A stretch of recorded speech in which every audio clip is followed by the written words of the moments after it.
The thermometer outside Fergus McTavish's cabin read 43 degrees below zero on the morning of January 9, 1869. But inside his peculiar round structure, he sat comfortably in his shirt sleeves, watching steam rise from his coffee. Across the Montana Territory, men were freezing to death in their own cabins, despite burning every stick of furniture they owned. But Fergus's fire had burned low hours ago, and the walls still radiated warmth like they'd stored the heat and refused to let it go. Before we continue, drop a comment telling us where you're watching from, and if stories of forgotten frontier ingenuity move you, hit that subscribe button, because what Fergus discovered about building with earth and circles would save dozens of lives before that brutal winter ended. The air hurt to breathe. That was the first thing every man noticed when the cold front descended on Montana Territory in early January of 1869. The second thing they noticed was that their cabins, those log structures they had trusted with their lives through previous winters, had become inadequate overnight. Fires that normally kept interiors tolerable now barely held back the cold. Men fed logs into fireplaces continuously and still watched their breath cloud in front of their faces. Ice formed on the inside walls. Water buckets froze solid, despite sitting 3 feet from roaring fires. Fergus McTavish woke on the morning of January 9th in his peculiar cabin near the Bitterroot Range and performed his usual routine. He climbed down from his sleeping platform, added 2 logs to the fire that had burned low during the night, and put coffee on to boil. The interior of his cabin felt warm against his skin, comfortable enough that he wore only his wool shirt and trousers. He walked to his door, a heavy structure set into the earth-bermed wall, and opened it to check the thermometer he had mounted outside on a post. 43 degrees below zero. Fergus had seen cold before. Every man who spent winters in the northern Rockies understood cold as an adversary, something to respect and prepare for. But this was different. This was cold that killed. He could see it in the way the air seemed to shimmer with ice crystals.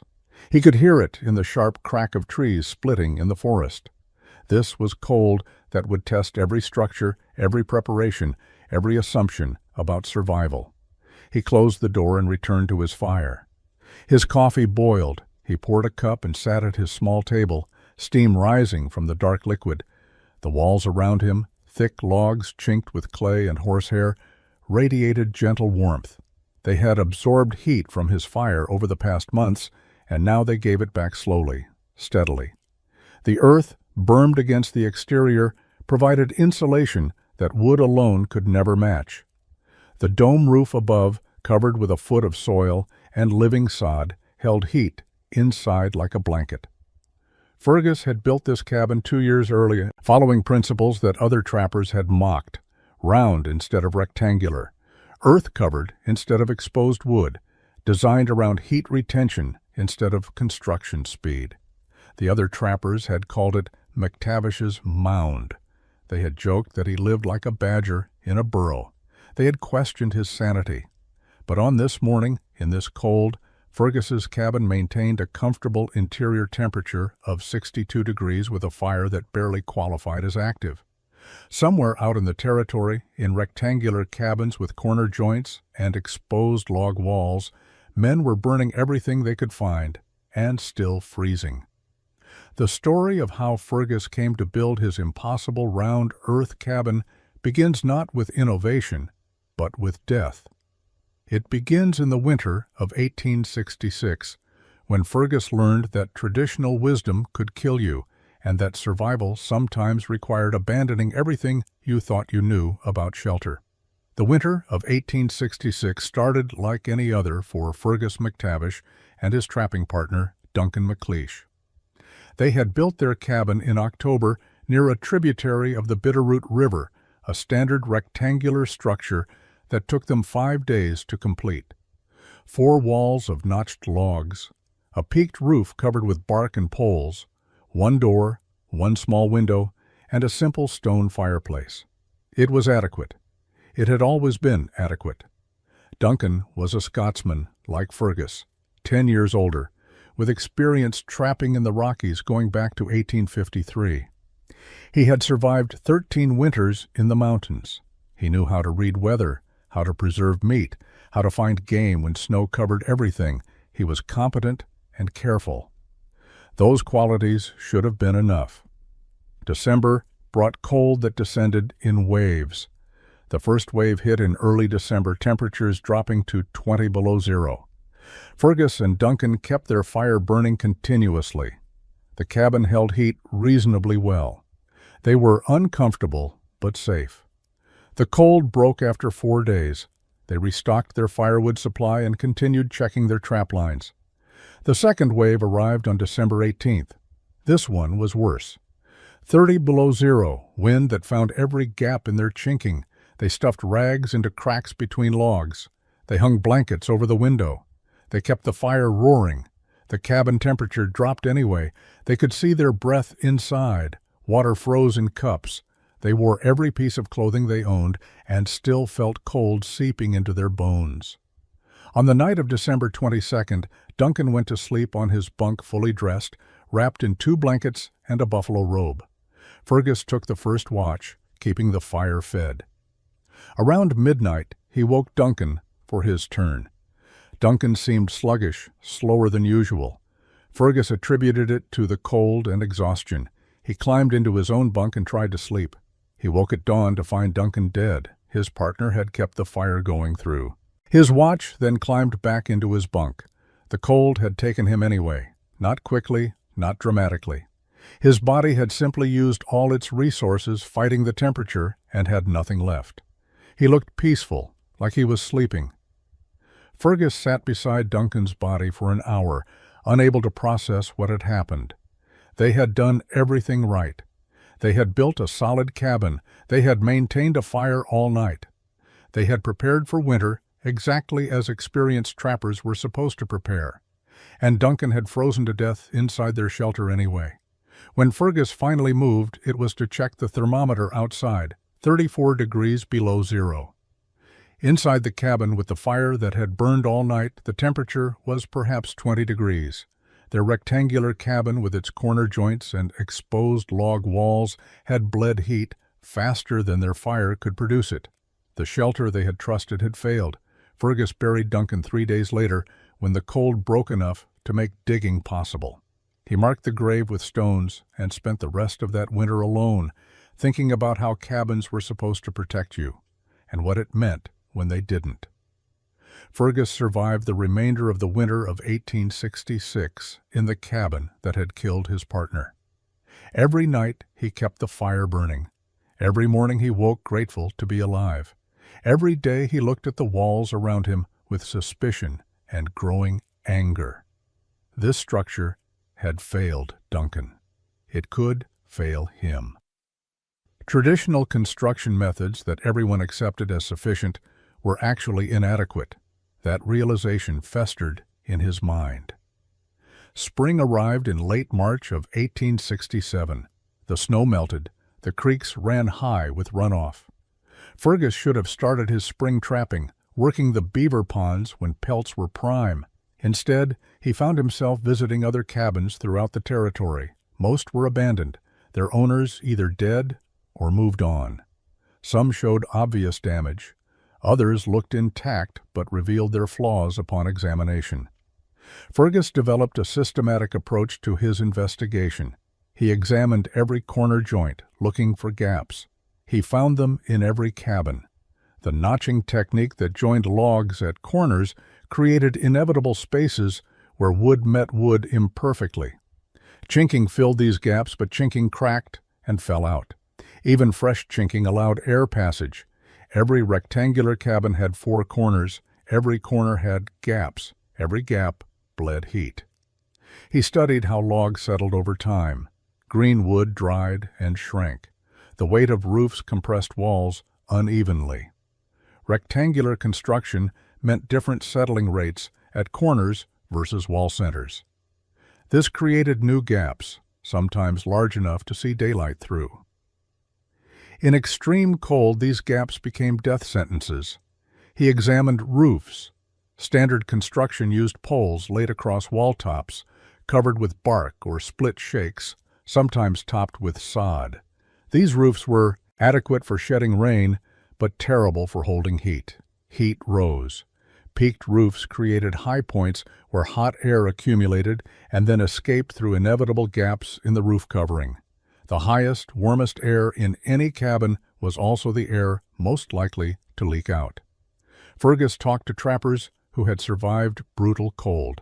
They described the same experiences: fires that roared but didn't warm, corners that stayed frozen, nights spent huddled as close to flames as possible without catching fire, mornings when water buckets had frozen solid despite being indoors. One trapper named William Cotter described burning his furniture, then his spare snowshoes, then boards pulled from his own floor, and still nearly freezing. "I had a fire hot enough to cook on," Cotter said, "and I could still see my breath 6 feet away." A pattern emerged from Fergus's investigation. Rectangular cabins had fundamental design flaws. 4 corners created 4 weak points. Straight walls with peaked roofs created uneven heat distribution. Hot air accumulated high and escaped. Cold air settled low and stayed. Fires had to work against geometry itself. The harder you heated a rectangular cabin, the more heat escaped through all its vulnerable points.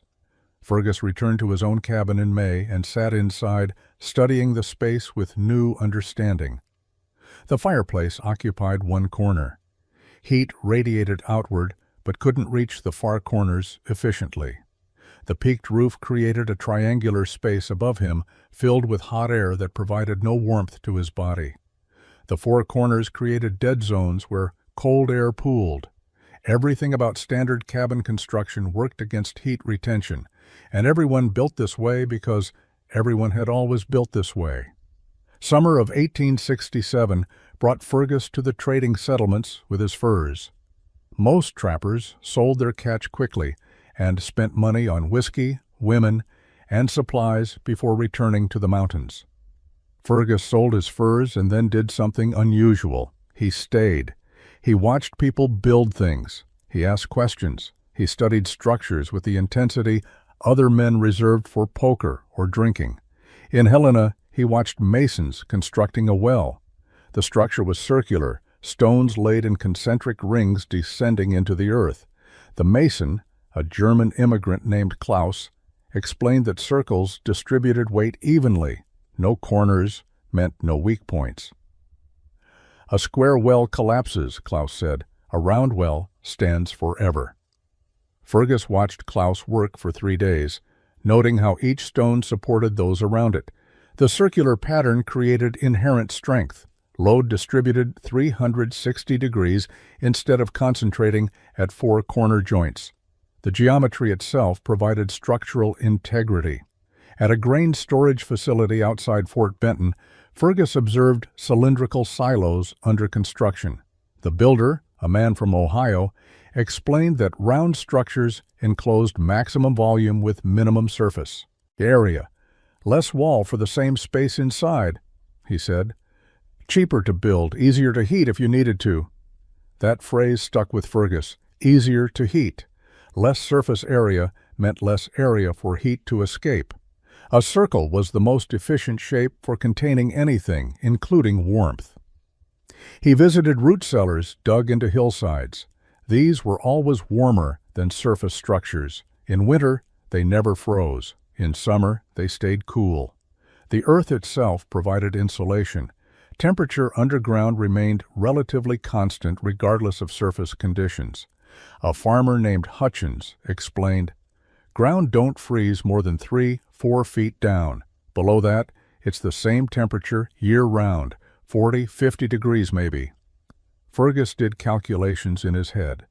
If surface temperature was 30 below zero and underground temperature was 45 degrees, that was a 75-degree difference. Earth provided that protection naturally. What if a cabin was partially underground? What if earth was bermed against walls? In a trading post, Fergus met a stonemason who talked about thermal mass. "Stone holds heat," the mason explained. "You heat stone during the day, it gives heat back all night. That is why stone buildings stay warmer. The walls themselves become heat storage. Fergus thought about Earth. Earth was thermal mass, tons of it, available everywhere, free. A cabin surrounded by Earth would be surrounded by heat storage. Fire would warm the Earth. Earth would radiate warmth back.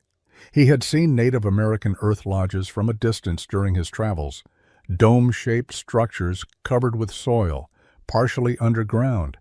He never examined them closely, respecting territorial boundaries, but he remembered their shape, round, earth-covered.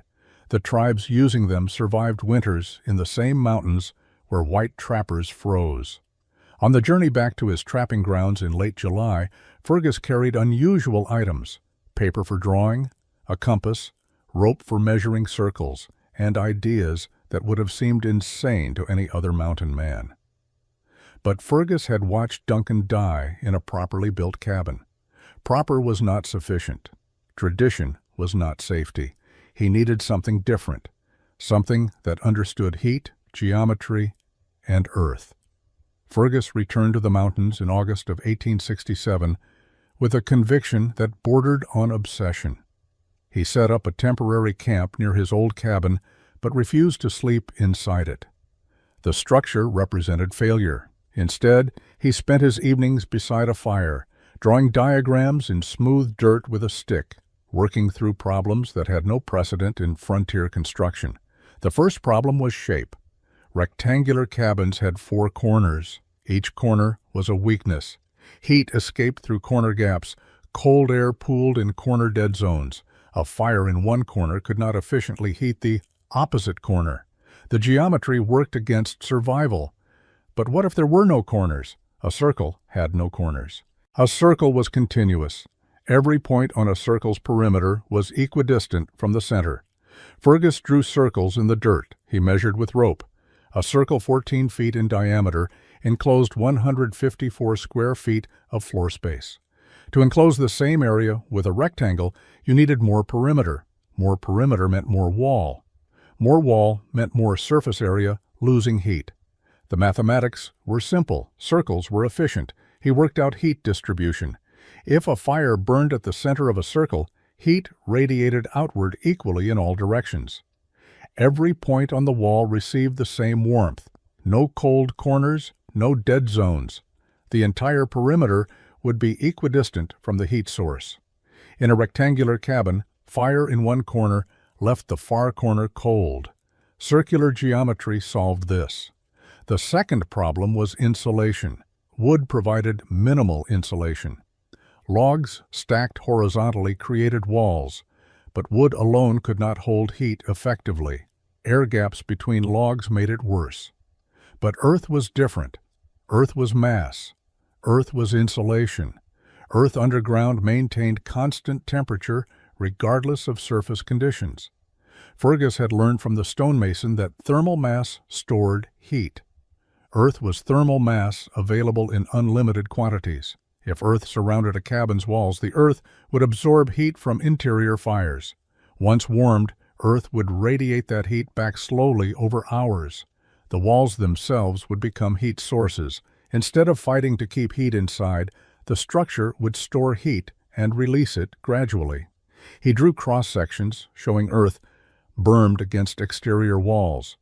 The earth would need to be thick, at least 3 feet, to provide meaningful mass. The cabin would need to be partially buried or built into a hillside. This was unconventional. This was strange. This was also thermally superior to any exposed log wall. The third problem was the roof. Heat rose. Peaked roofs created high spaces where hot air accumulated uselessly before escaping, but a dome roof would be different. Curved surfaces would keep heat lower. And if the roof was also earth-covered, it would provide the same thermal mass advantage as the walls. The entire structure would be wrapped in heat storage. Fergus spent 3 weeks working through these principles. He had no formal education in engineering or architecture. He simply had determination and the memory of Duncan's body. Mathematics did not require education. Heat followed rules. Geometry followed rules. Earth had properties. Circles had advantages. By late August he had his design, a circular cabin, 14 feet in diameter, partially buried. Earth-bermed walls, domed, earth-covered roof, central fireplace, one small door, one small window, everything optimized for heat retention. Everything built around principles, not tradition. Choosing where to build was as important as how to build. Fergus spent the first week of September walking the territory within 3 miles of his trap lines, evaluating potential locations with criteria no other trapper would consider. He needed specific geological and topographical features. His design required them. The site needed a hillside with gentle slope. Too steep and construction would be impossible. Too flat, and he could not achieve the earth berming he required. The ideal slope was approximately 20 degrees, enough to allow building partially into the hill while maintaining structural stability. He found 3 candidates and evaluated each carefully. Drainage was critical. An earth-covered cabin built in a location where water collected would become a wet, moldy disaster. He needed ground that shed water naturally. He studied the terrain during a rainstorm, watching how water moved. One site channeled runoff perfectly to either side. That became his primary candidate. He needed clay nearby. His chinking mixture required clay as a base ingredient. Carrying clay from miles away would add weeks to construction. He dug test holes around his preferred site and found clay deposits 8 feet down, close enough. The soil above the clay was loamy, good for berming and roof covering. The site needed to be near timber, appropriate for his construction method. Circular walls required specific logs. He needed relatively straight pine or fir, 10 to 14 inches in diameter, that could be cut into short sections. He scouted the surrounding forest and found adequate timber within half a mile. Hauling distance was acceptable. Water access mattered, but was secondary. The site he preferred was 70 yards uphill from a creek. Hauling water uphill was work, but the defensive and drainage advantages outweighed inconvenience. He would haul water. Men hauled water. That was acceptable. On September 12th, another trapper named Eamon Kilpatrick rode through and found Fergus surveying his chosen hillside with rope and stakes. Eamon stopped to watch Fergus measure and mark a perfect circle 14 feet in diameter on the slope. "You building something?" Eamon asked. "A cabin," Fergus replied. "It dried." "On a hillside? You will slide right off come spring." "I am building into the hillside, not on top of it." Eamon studied the circular stakes. "That is a strange shape for a cabin." "It is a round cabin." "Round?" Eamon laughed. "Logs are straight. Cabins are square. That is how building works." Fergus continued measuring, ignoring the commentary. Eamon watched for several more minutes, then shook his head and rode off. Fergus heard him muttering something about madness and grief. Perhaps he had gone mad. Fergus considered this possibility while hammering stakes to mark his foundation perimeter. Grief could drive men to irrational behavior, but this was not irrational. This was engineering. Duncan had died in a rational, traditional, properly built cabin. Fergus would not make that mistake. He spent 2 more days refining his site preparation. He cleared brush and small trees from the building area. He marked where he would excavate. He identified where excavated soil would be stockpiled for later use in berming. He planned drainage channels to direct water away from the structure. By September 15th, planning was complete. The site was selected, marked, and prepared. Fergus had his design, his location, and his determination. He had 3 months before serious cold arrived. He picked up his shovel and began digging. Excavation began on September 16th under clear skies. Fergus started at the uphill side of his marked circle, where the slope allowed him to dig into the hillside. The goal was a circular pit, 2 feet deep at the deepest point, tapering to ground level at the downhill edge. This would set half the cabin into the earth while leaving the downhill side accessible for the door. Digging was brutal work. The soil was rocky, full of roots from nearby pines. Fergus used a pickaxe to break ground, then a shovel to remove loosened earth. He worked methodically, following his marked circle precisely. Each foot of progress required an hour of labor. His hands blistered, then bled, then calloused. After 3 days, he had excavated the full circle to 18 inches depth. The hole revealed layers of earth, topsoil, then clay, then rocky subsoil. The clay layer was good. Clay was waterproof.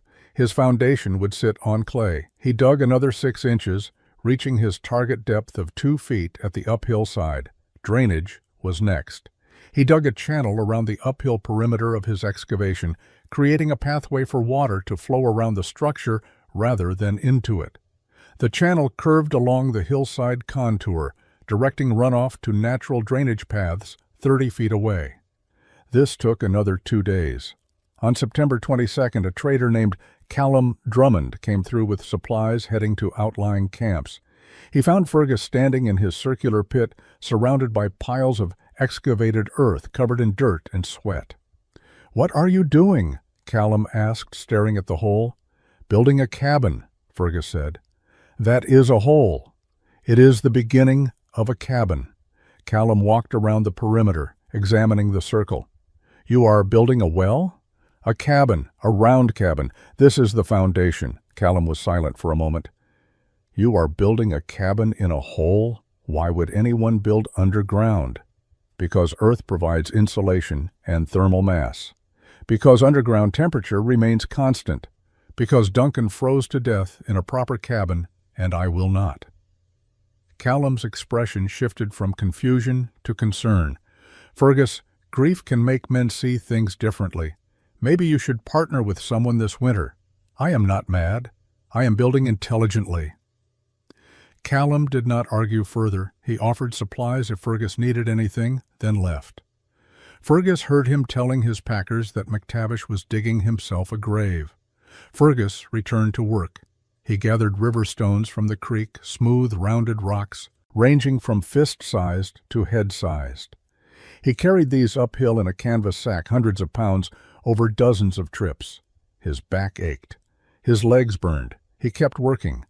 He laid stones across the bottom of his excavation, creating a foundation layer. The stones would prevent ground moisture from wicking upward into his logs. They would provide drainage. They would create a stable base that would not settle unevenly. He fit stones together like puzzle pieces, filling gaps with smaller rocks. The foundation took 4 days. When complete, the bottom of his circular pit was covered with stones mortared with clay. Water would drain through gaps rather than rising into his cabin. It was September 26th. He had spent 11 days on excavation and foundation. His walls had not yet begun. Winter was approaching. Building round walls with straight logs presented a problem no frontier carpenter had solved because no frontier carpenter had attempted it. Standard rectangular construction used long logs notched at corners. Simple, proven, traditional. Fergus's circular design required a completely different approach. He spent 2 days studying his foundation and considering options before beginning the most challenging aspect of his construction. The solution he developed came from watching Klaus the Mason lay circular well stones. Each stone was a small segment of the total circle. Together, many small segments created the curve. Fergus would apply the same principle to logs.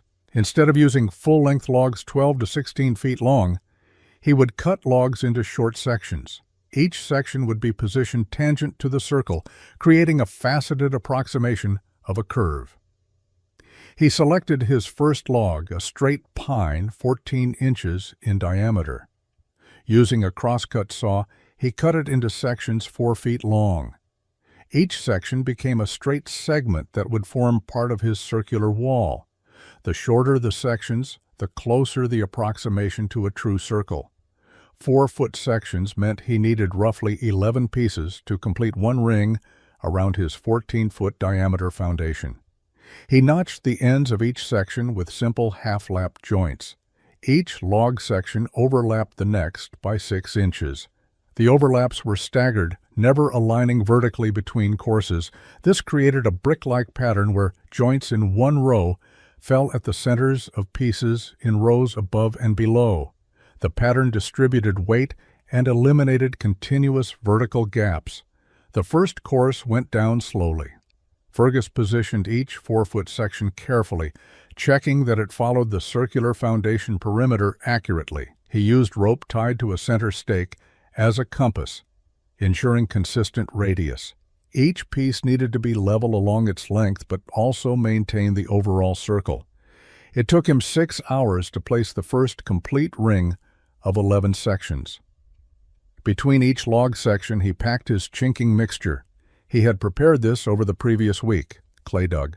From nearby deposits, horsehair gathered from a dead elk's hide and pine resin boiled down from sap he had collected. The mixture was tacky, waterproof, and would harden into a seal stronger than traditional mud chinking. He worked it into every gap, ensuring no air passage between log sections.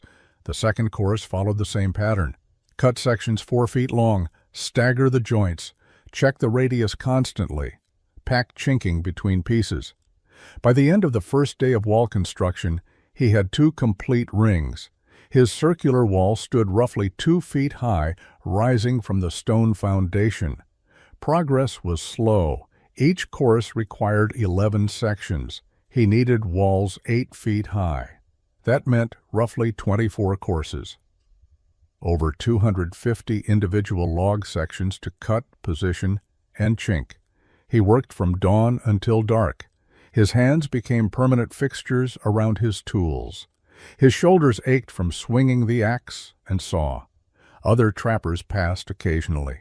One, a man named Niall Buchanan, watched for 20 minutes before speaking. "This is the strangest thing I have seen," Niall said. "How long have you been at this?" 3 weeks on the walls, 5 weeks total. I built my cabin in 4 days.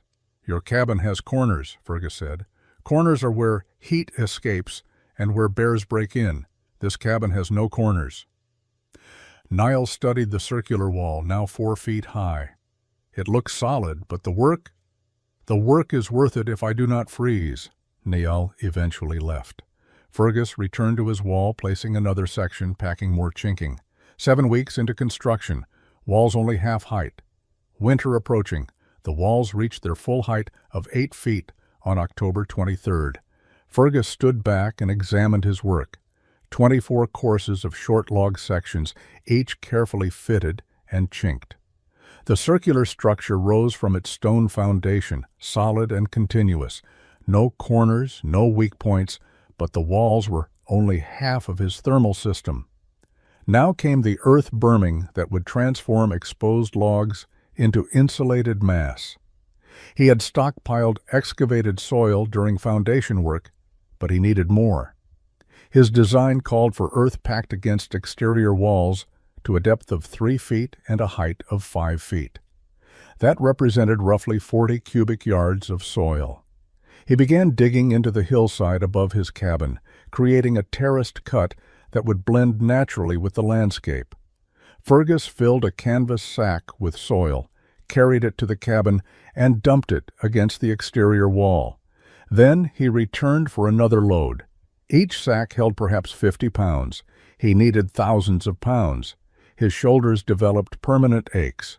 His hands, already calloused from wall construction, cracked and bled from shovel handles. He could not simply pile earth against the walls. It had to be compacted. Loose soil would settle, creating gaps and reducing insulation value. After every 6 inches of depth, Fergus tamped the earth with a heavy wooden block, pounding it until the soil refused to compress further. The tamping was monotonous, exhausting work. The earth berm grew slowly. First it covered the bottom 2 feet of wall, then 3 feet, then 4. Fergus worked his way around the circle, maintaining consistent height. By early November, the berm reached 5 feet high on the exterior wall. From inside, Fergus could see only the top 3 feet of his log walls. The bottom 5 feet were buried in earth.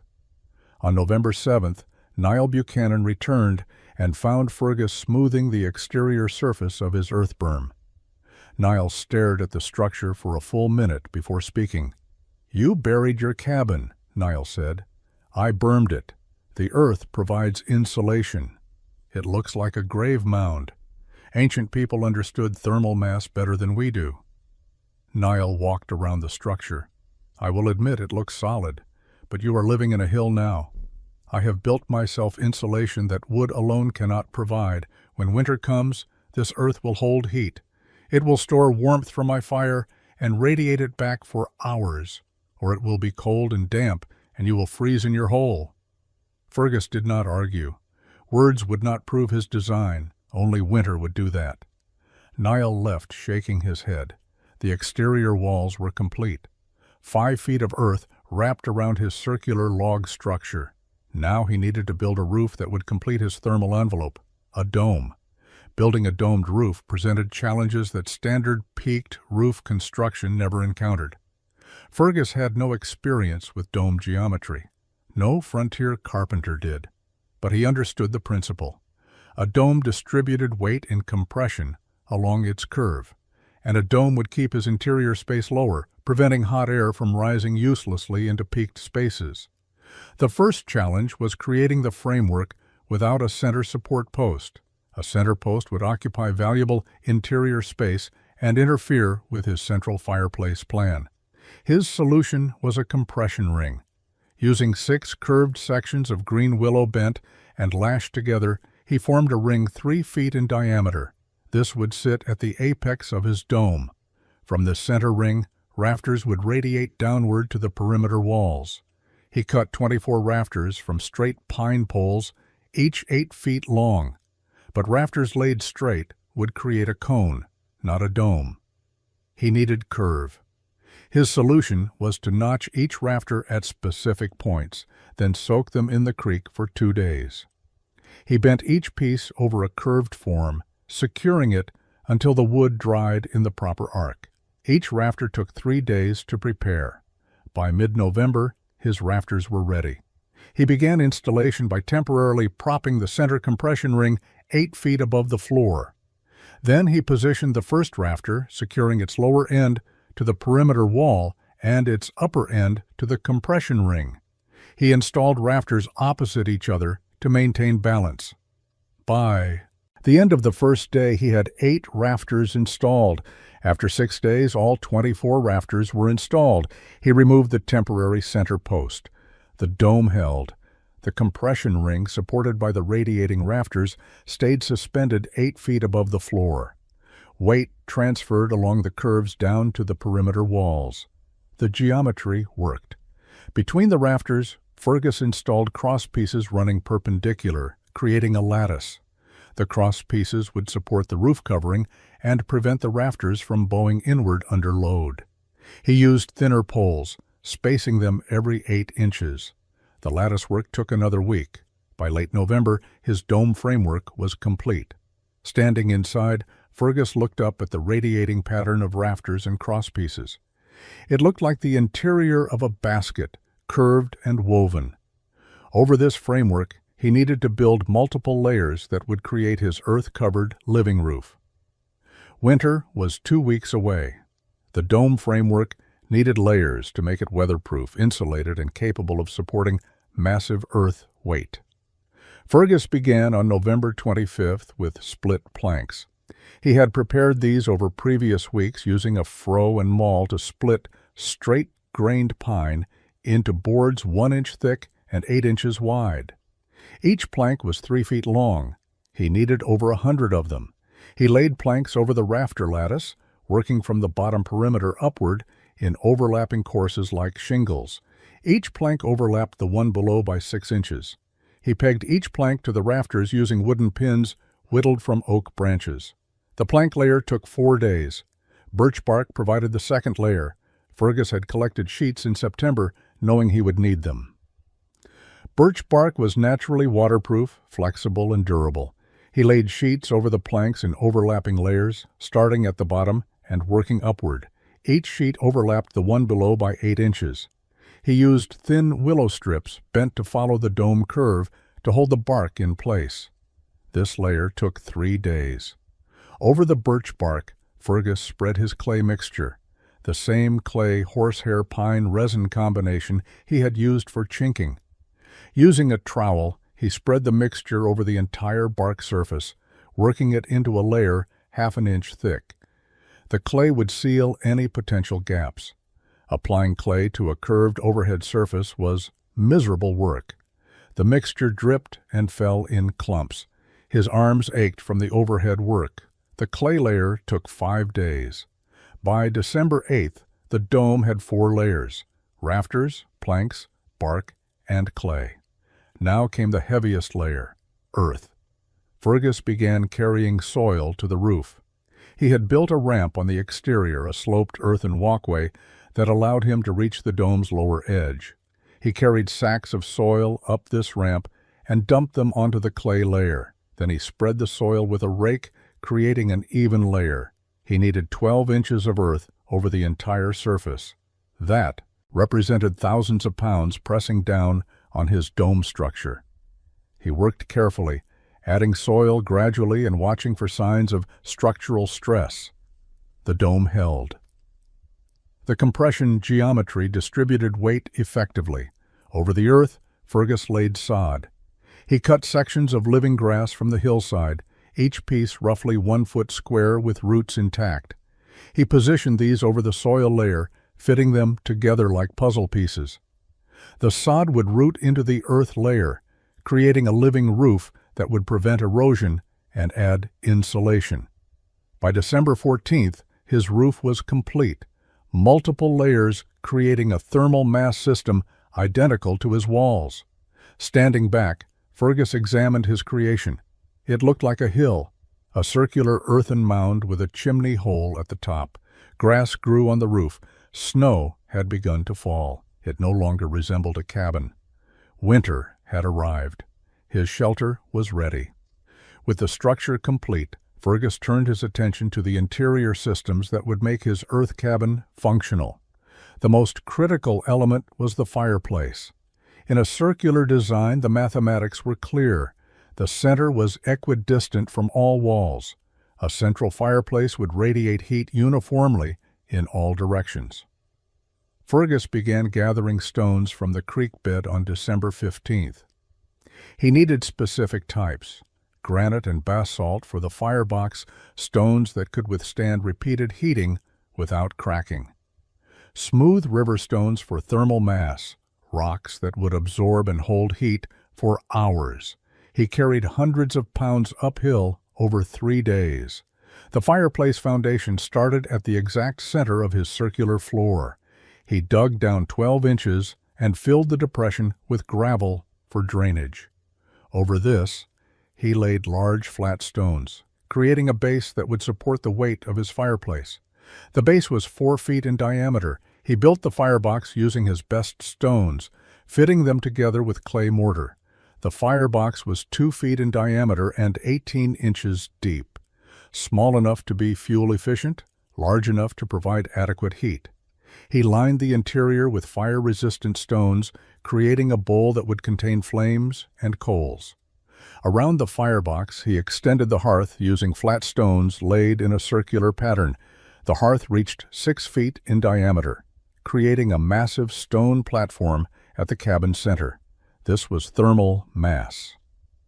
The stones would absorb heat from the fire and radiate it outward for hours after flames died. The chimney presented a unique challenge. Fergus's chimney had to penetrate his dome roof at the apex. He built it stone by stone, creating a circular flue 2 feet in diameter rising from the firebox. At 8 feet height, the chimney reached the dome's center point. He had left a circular opening in the roof structure for this purpose. The chimney passed through, extending another 4 feet above the earth-covered dome. The chimney's height and central location created excellent draft. Smoke would rise straight up and out. The central position meant the chimney itself would radiate heat before exiting the structure. With the fireplace complete, Fergus built his sleeping platform against the curved wall. He used split logs to create a frame raised 2 feet off the floor, providing storage space beneath. He constructed a small table and shelves mounted to the walls. On December 20th, He lit his first fire in the central hearth. Smoke rose cleanly through the chimney. Heat radiated outward. Within an hour, the stone hearth was warm to the touch. The log walls began absorbing warmth. The earth burning outside started its slow thermal charge. His heat engine was operational. Now winter would test whether his engineering matched his theory. The first snow fell on December 22, 1867. Fergus woke to silence. He climbed down from his sleeping platform and checked his fire. Coals still glowed from the previous night. He added 2 logs and watched flames catch. The interior felt comfortable, warmer than any rectangular cabin he had experienced at this hour. He opened his door and stepped outside. 6 inches of fresh snow covered everything. His thermometer read 18 degrees below zero. He returned inside and closed the door. Over the next hour, he observed his cabin's behavior. The fire burned steadily, heating the central stone hearth. Heat radiated outward from the hearth in all directions. The circular walls received warmth equally. There were no cold corners because there were no corners. The dome roof kept the warmest air at a useful height. By midday, with the fire burning moderately, the interior temperature reached 60 degrees. Fergus could work in his shirt. The stone hearth was hot enough to cook on. More importantly, the log walls felt warm. The wood had absorbed heat and now radiated it gently back. That night, he let the fire burn down to coals before sleeping. This was the real test. In Duncan's cabin, fires that died during the night meant waking to freezing temperatures. Fergus lay on his sleeping platform and waited. He woke once during the night.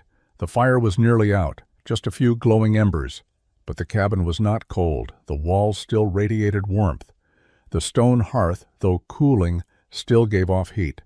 The earth, burning outside, warmed throughout the day, released its stored heat slowly inward. The temperature had dropped, but only to perhaps 50 degrees. Morning brought validation.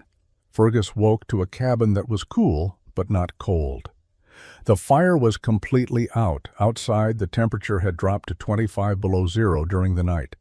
Inside, the residual heat from his thermal mass system had maintained livable conditions. He restarted his fire easily. Over the next week, as temperatures fluctuated between 0 and 20 below, Fergus refined his understanding of the system. A moderate fire burning for 6 hours during the day provided enough heat. Storage to keep the cabin comfortable all night. The earth burning took days to fully charge with heat, but once charged, it became a massive battery that released energy slowly and steadily. He used far less firewood than traditional cabins required, perhaps 1/3 the fuel for superior comfort.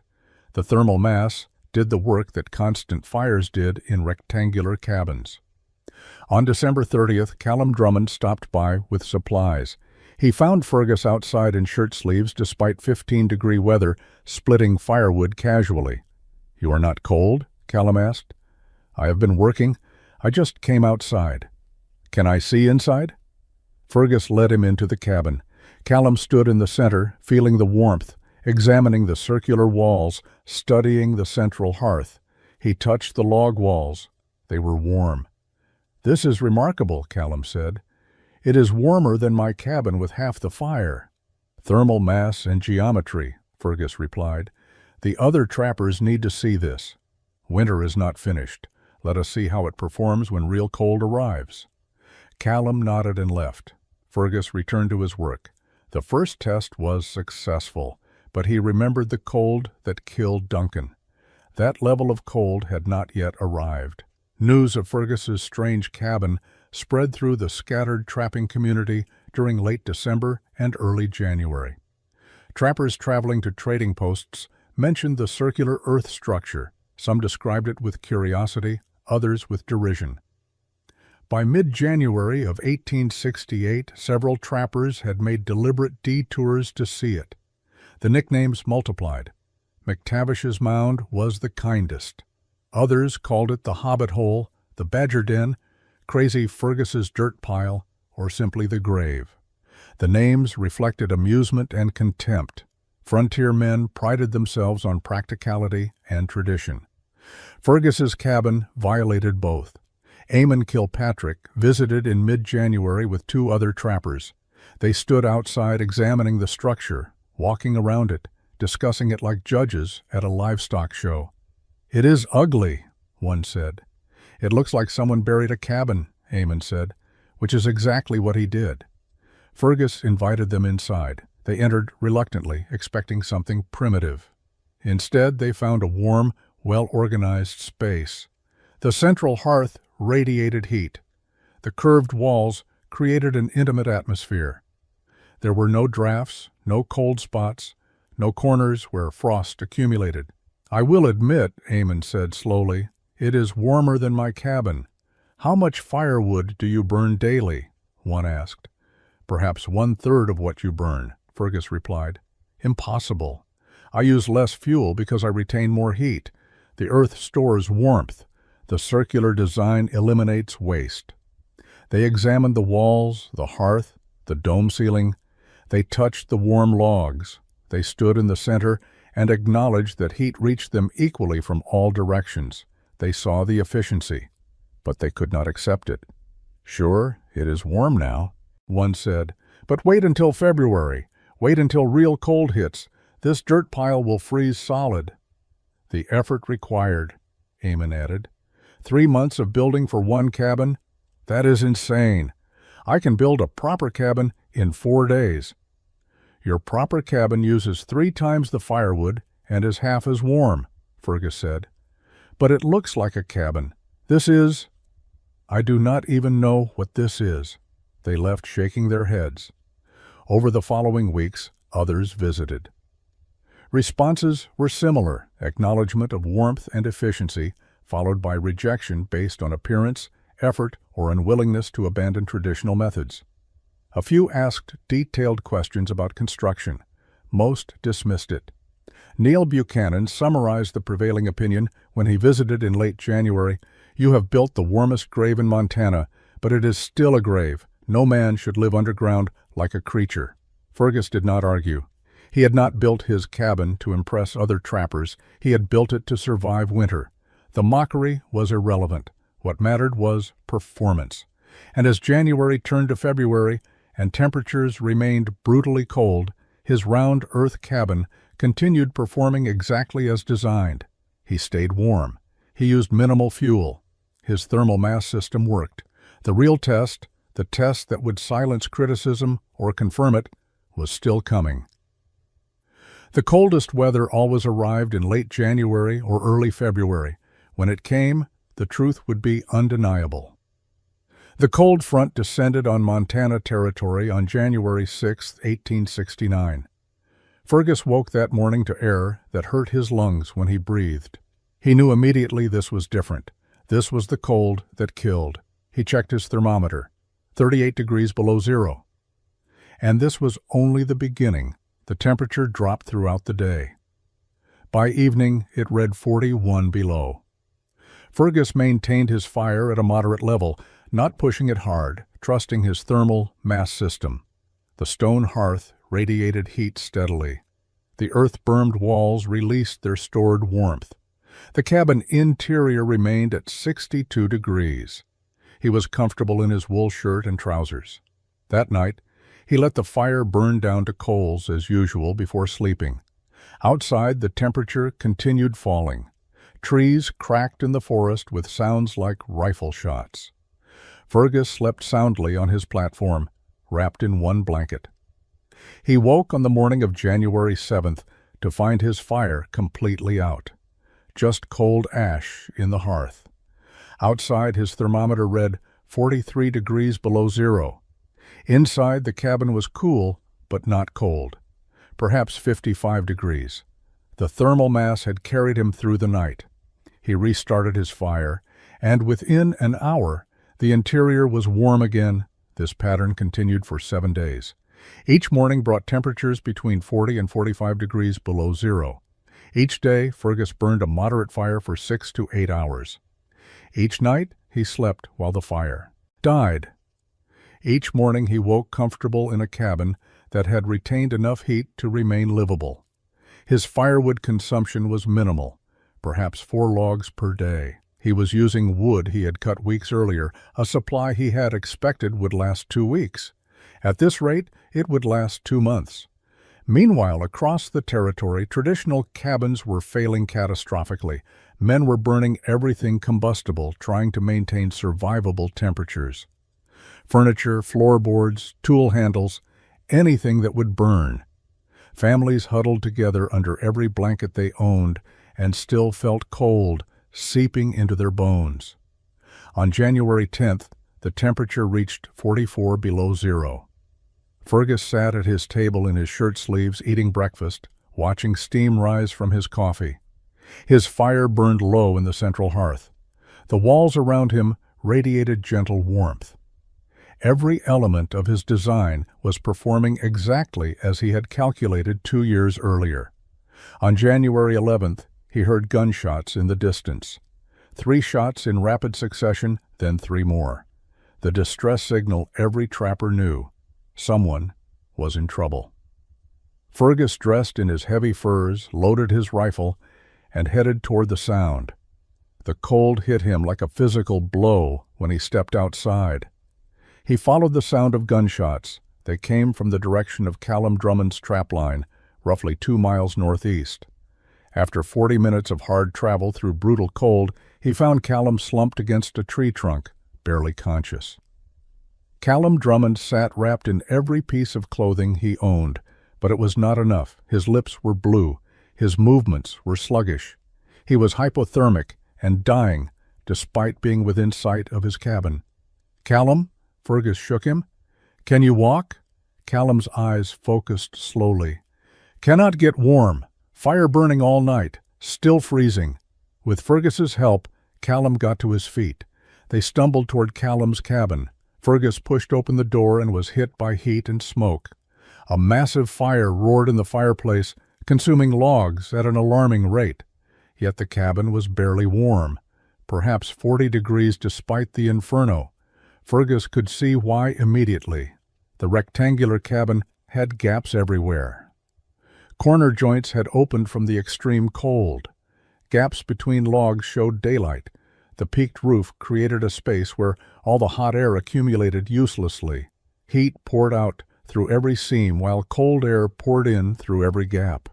"You cannot stay here," Fergus said. "Come, my cabin is 2 miles." They began the journey back.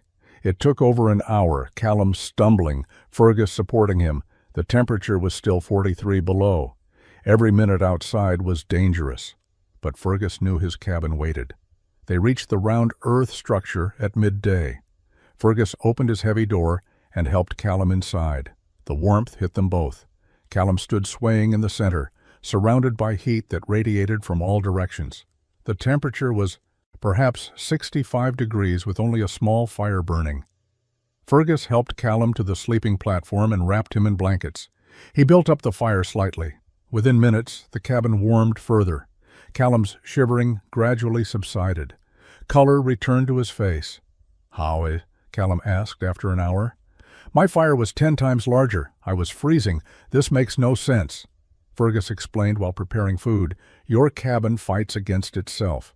Rectangular design creates corners where cold pools. Your peaked roof sends hot air upward. Your exposed log walls have no thermal mass. Heat escapes as fast as you produce it. And this cabin? Circular design eliminates cold corners. The dome keeps warm air low. But most importantly, the earth. 3 feet of earth surrounds these walls. The earth absorbed heat over weeks and now releases it slowly. The walls themselves are heat sources." Callum walked around, touching the warm walls, feeling the even temperature. "I have built 4 cabins. They were all rectangular because that is how cabins are built, but they were all wrong. Not wrong for normal winter, wrong for extreme cold. Traditional design has a failure point. How much firewood do you use daily?"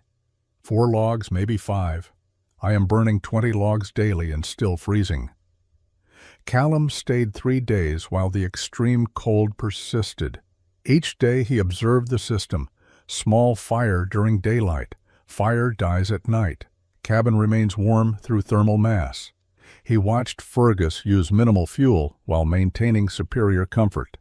On January 14th, the temperature rose to 20 below. Callum prepared to return to his own cabin. Before leaving, he asked detailed questions about construction. Fergus answered everything. Knowledge shared was knowledge preserved. "I will rebuild this summer," Callum said. "Will you help?" "Yes," Fergus replied. Spring of 1869 brought survivors to trading posts with stories of the coldest week. The death toll was grim. 19 people had frozen to death across Montana and Wyoming territories. Some died traveling. Others died in their own cabins, despite having fires burning. Among the survivors were men who had visited Fergus's cabin. Callum Drummond told his story repeatedly, freezing despite a roaring fire, then finding comfortable warmth at McTavish's mound with minimal fuel. Other trappers confirmed it. His round earth cabin had maintained livable temperatures when rectangular cabins failed. The mockery stopped. When 19 people die from cold, and one man sits comfortable in a structure everyone called crazy, opinions change rapidly. By late spring, trappers who had dismissed Fergus's design were asking detailed questions. How do you build circular walls? How thick must earth berming be? How do you construct a dome roof? Fergus answered patiently. He explained the principles: circular geometry for even heat distribution, earth for thermal mass, dome shape to keep warm air useful, central, fireplace for radial heating. He described his construction methods: short log sections creating curves, clay horsehair pine resin chinking, compression ring dome framework, layered earth roof. Some trappers took notes. Others simply listened and remembered. A few asked if Fergus would help them build. He agreed to assist anyone who asked. Building cabins that would not kill people was more important than beaver pelts. Summer of 1869 saw 4 round earth cabins under construction across Montana territory. Callum Drummond built his with Fergus advising. Niall Buchanan, who had called Fergus's cabin a grave, started his own circular structure. 2 other trappers sought his guidance and built round earth cabins before autumn. Each builder adapted the design based on available materials and sites. Some made their circles larger, others varied dome height or chimney placement. But the core principles remained: circular footprint, earth integration, thermal mass, central heating. By summer of 1870, 11 round earth cabins existed across the northern Rockies. By 1871, the number had grown to 23. The technique spread organically, carried by trappers who survived cold weeks and wanted better shelter. No one called them round earth cabins. Trappers used different names: hot mounds, circle cabins, earth houses, badger dens. But everyone understood what they meant: cabins built partially underground, circular in design, covered with earth, warm in the coldest weather.